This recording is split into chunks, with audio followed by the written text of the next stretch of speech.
அனைவருக்கும் வணக்கம். விருச்சிக ராசினியர்களுக்கு 200 வருடங்களுக்கு பிறகு வரும் அதிபயங்கர ராஜ யோகத்தை தரக்கூடிய தை அமாவாசை 28/1/2025 தேதியான இன்று இந்த 3 விஷயத்தை செய்ய தவறாதீர்கள்.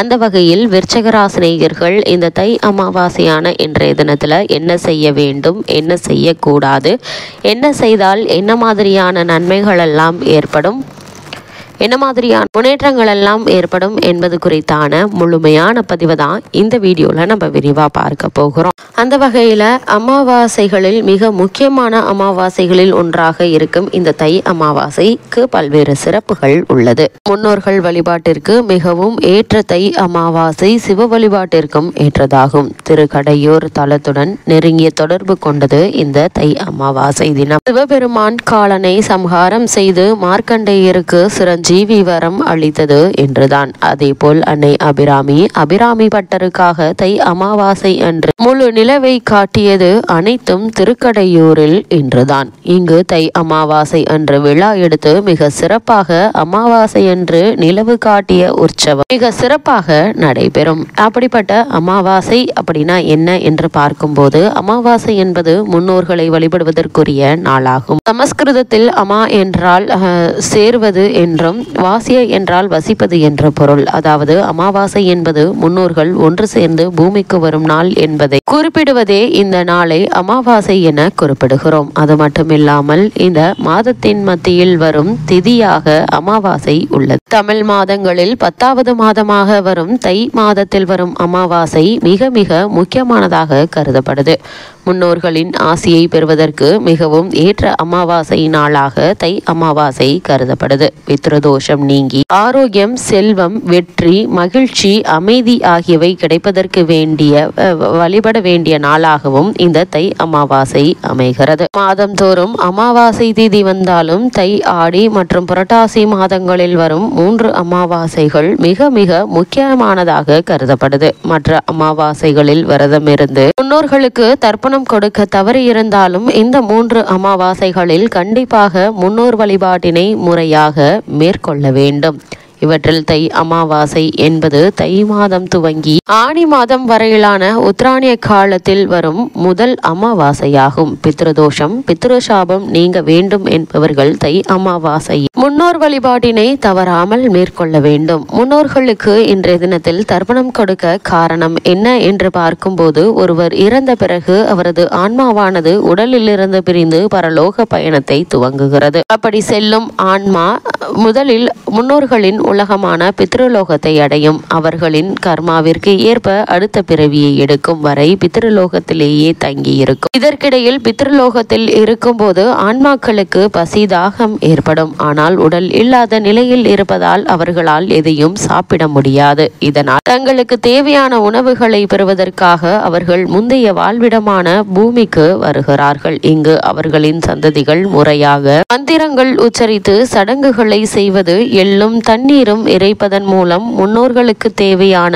உணவும் தண்ணீரும் கிடைத்து அவர்களின் பசி நீங்கி திருப்தி அடைகிறார்கள். இதனால் மனம் மகிழ்ந்து தங்களின் சந்ததிகளை அந்த ஆத்மாக்கள் வாழ்த்தி செல்கின்றன. அப்படிப்பட்ட இன்றைய நாளில், அதாவது அமாவாசையில் என்ன செய்ய வேண்டும் என்று பார்க்கும்போது, தை அமாவாசையில் மொத்தம் 3 விதங்களில் முன்னோர் வழிபாடு மேற்கொள்ளப்படுகிறது. தர்ப்பணம், திலஹோமம், பிண்ட தர்ப்பணம் ஆகியவை செய்யப்படுகின்றன. இவைகள் இறந்தபோது செய்யப்படும் சிரார்த்த காரியங்களை போல் மிகவும் புனிதமானதாகும். நீர்நிலைகளுக்கு அருகில் இருக்கும் புனித தலங்களில் இவற்றை செய்வது மிகவும் விசேஷமானதாகும். காசி, ராமேஸ்வரம், ஹரித்வார், திரிவேணி சங்கமம் சென்று தர்ப்பணம் கொடுப்பது மிக மிக விசேஷமானதாகும். அன்றைய தினம் முன்னோர்களின் பெயரால் தானம் அளிப்பதாலும் முன்னோர்களின் ஆத்மா மகிழ்ச்சி அடையும். அந்த வகையில் இந்த 2025ஆம் ஆண்டு இப்போது இந்த காரியத்தை செய்ய வேண்டும் என்று பார்க்கும்போது, 2025ஆம் ஆண்டின் முதல் அமாவாசையாக வரும் இந்த தை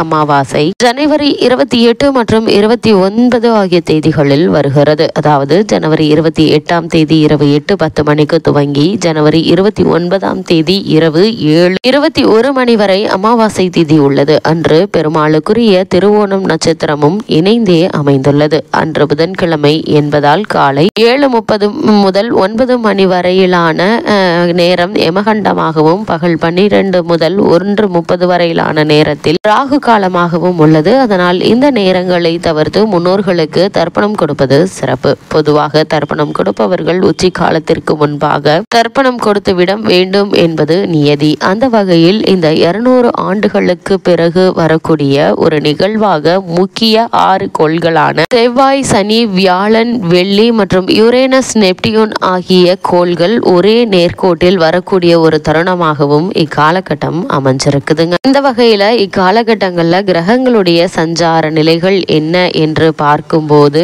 ரிஷபத்தில் குரு பகவானும், மிதுனத்தில் செவ்வாய் வக்ரம் பெற்றும், கன்னியில் கேதுவும், தனுசு ராசியில் புதனும், மகரத்தில் சூரியனும், கும்பத்தில் சனி பகவானும் சுக்கிரனும், மீனத்தில் ராகுவும் சஞ்சரிக்கிறாங்க. இந்த கிரகங்களுடைய சஞ்சார நிலைகளின் காரணமாக விருச்சிக ராசினியர்களுக்கு என்ன மாதிரியான முன்னேற்றங்கள் எல்லாம் உங்களுடைய வாழ்வில் ஏற்பட இருக்கு என்று பார்க்கும்போது, உங்களுடைய ராசிக்கு பாக்கியஸ்தானத்தில் இருந்த செவ்வாய் வக்ரம் அடைந்து அஷ்டமத்திற்கு வருகிறாருங்க. அவர் 6ஆம் அதிபதி என்பதால் ஒரு விதத்தில் நற்பலன்களை தரக்கூடிய ஒரு தருணமாக தாங்க அமைஞ்சிருக்குது. பெரும்பாலான கிரகங்கள் நல்ல நிலையில் தான் இருக்கின்றன. எனவே கவலைப்படுவதற்கு ஒன்றும் இல்லை என்று தாங்க சொல்ல வேண்டும். அது மட்டும் இல்லாம உங்களுடைய தேவைகள் அனைத்துமே ஒவ்வொன்றாக பூர்த்தியாகக்கூடிய ஒரு தருணமா அமைஞ்சிருக்குது. பொருளாதார நிலை ஏற்றம் பெறுங்க. தெய்வ தரிசனம் கிடைக்கக்கூடிய ஒரு தருணமாகவும் அமைஞ்சிருக்குது. கௌரவம் உயருங்க. 6 குடையவன் 8ல் இருப்பதால் பகைகள் மாறும், உறவுகள் சிறக்கும், கருத்து வேறுபாடு குறையுங்க.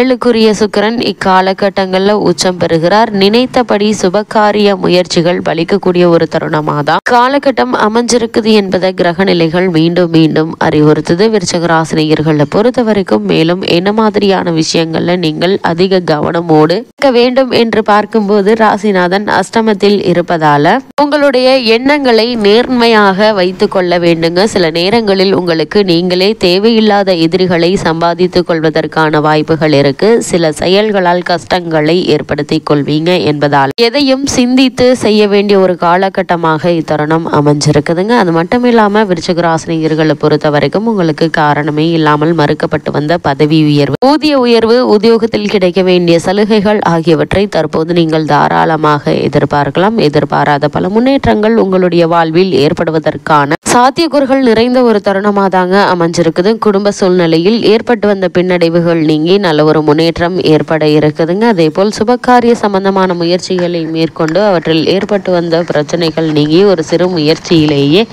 நல்ல ஒரு வரன் அமைவதற்கான சாத்தியக்கூறுகள் நிறைந்த ஒரு தருணமாக தான் இக்காலகட்டம் அமைஞ்சிருக்குதுங்க. அதே போல இக்காலகட்டங்களில் விருச்சிக ராசினியர்களுக்கு கிரகநிலைகளின் ரீதியாக கூறப்படும் பரிகாரம் என்ன என்று பார்க்கும்போது, இக்காலகட்டங்களில் விநாயகரை வழிபடுவதும், முன்னோர்களுக்கு திதி தர்ப்பணம் கொடுத்து முன்னோர்களை வழிபடுவதும் எண்ணற்ற நன்மைகளை உங்களுடைய வாழ்வில் ஏற்படுத்தும்.